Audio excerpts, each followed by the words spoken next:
Okay, so this thing happened yesterday and it was really cool. And to me, it's why the squirrels and I get along like we do. It's what takes our bond to another level. Some people, so many people focus on feeding the squirrels. It's so minimizing. That's so minimizing. That's like anybody could just put some peanuts out and say, there you go. But we do things a little deeper here, and we don't want to. Okay, so I think there's a few factors. One is the cold.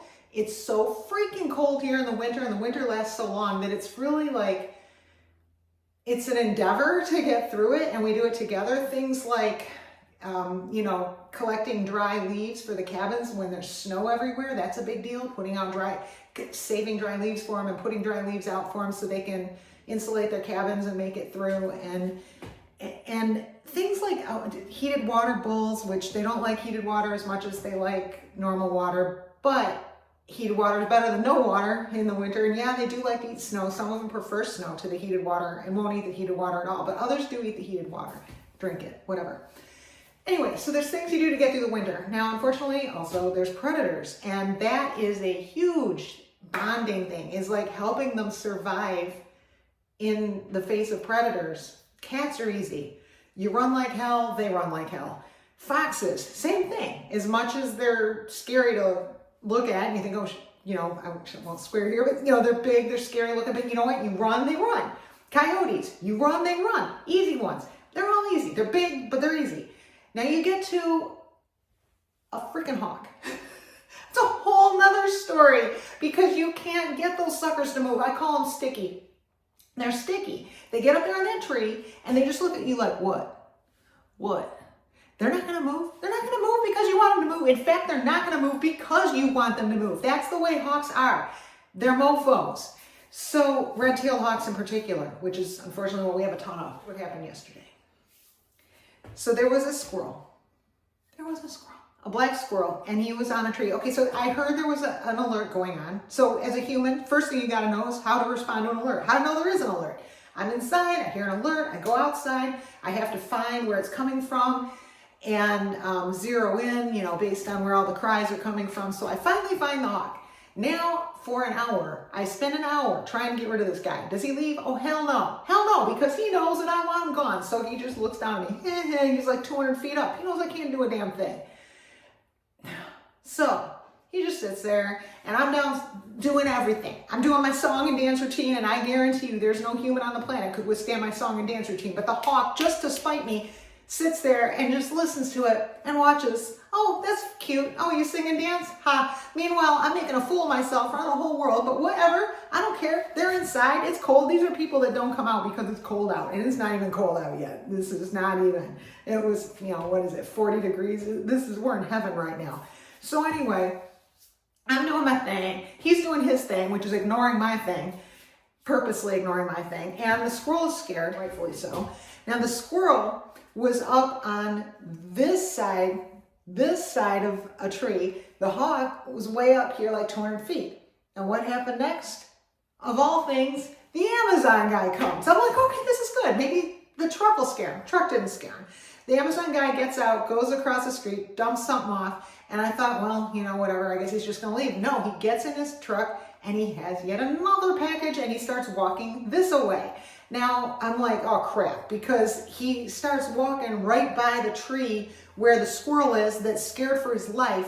The squirrel starts freaking out, making all kinds of noise. The guy is just completely oblivious, as most humans are when squirrels start freaking out. He probably thought it was a bird. I don't know what he thought, but he didn't react at all. And to me, I'm like in panic mode because I can hear the squirrel and I'm in panic with him. So I know what he's thinking is like, what's the bigger danger here? I have an unknown human about to walk right under me and I have a hawk right over me. So I looked at the squirrel and I did what I could to, tell him what to do. So I look at the guy and I start talking to him in a real calm voice. Hey, how you doing? And I knew he would respond in a real calm voice, and he did, thank God. So we're sitting there having a nice calm conversation, and the squirrel, for the squirrel's benefit, the guy just probably thought I was some random overly friendly person, but the squirrel, after he passed, I looked at the squirrel like, see, he's okay, and the squirrel was calm then, and he was looking at me like, okay, so he was staying, and he was like plastered. And then when the guy came back, the squirrel kind of freaked again and started to make his noise. And again, I talked to the guy, he talked, and we just, everything, you know, nice, easy tones. And he walked on by and I looked at, and the squirrel just calmed back down again. So he stayed where he was, and he's on this tree, and the hawk's up there. And now hopefully the hawk didn't hear him make those noises, especially with the guy walking back and forth. So we made it this far. Now we're back to square one. The truck, I hope against hope. I'm hoping when he fires up the truck, it's gonna like make some kind of scary sound that's gonna freak out the hawk, but no. So he drives off, still got the hawk there, still got the squirrel there. I wanna eat, but I'm not gonna leave this whole situation just so I can go chow down, you know? So I'm like, what do I do now? Now my next thought, this was inspired, it's fall, so there's leaves everywhere. So I took a bunch of leaves, put them all in a line towards, you know, leading up towards where the hawk was. And then I went running through them, you know, shuffling my feet, making a ton of noise on all the leaves, and flapping my wings and screaming, I'm gonna get you, I'm gonna get you, you know, looking at the hawk. And I tried to look a little more menacing than sitting here smiling. And he just stayed there. So I circled back, did it again. And when I made it through the leaves, he still didn't care. And then I went right up underneath this tree, right up underneath. And I started flapping like crazy. And I'm like, I'm gonna flap and get you. You think I'm not gonna get you? I'm gonna get you. I'm about to take off right now. I'm gonna take off my flap. I'm gonna get you. And I'm yelling this at him.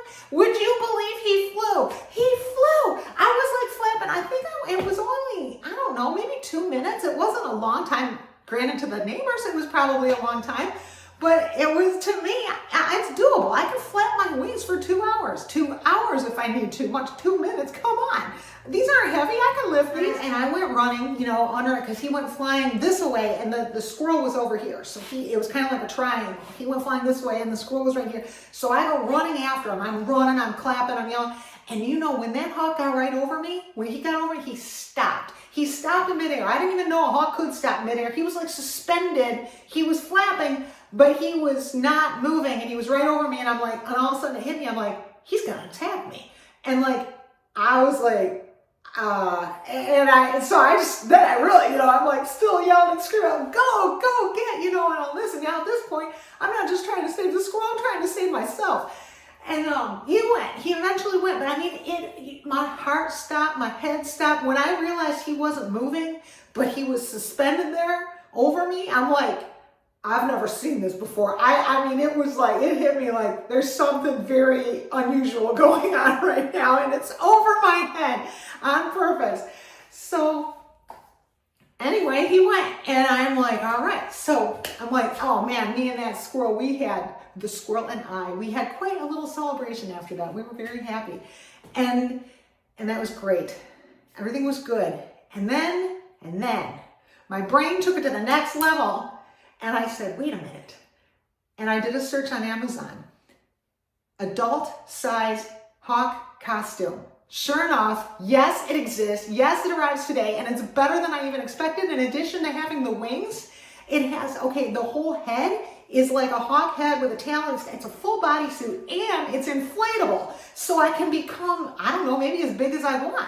I can look like some huge freaking hawk, with wings. There's no hawk that's going to be able to, if they thought my song and dance was bad, and they surely did, and probably all the hawks went and laughed about it, they are not going to be able to withstand me as a hawk. And that is the next step that's coming, and it's arriving today. I'll have a video. It should be pretty good.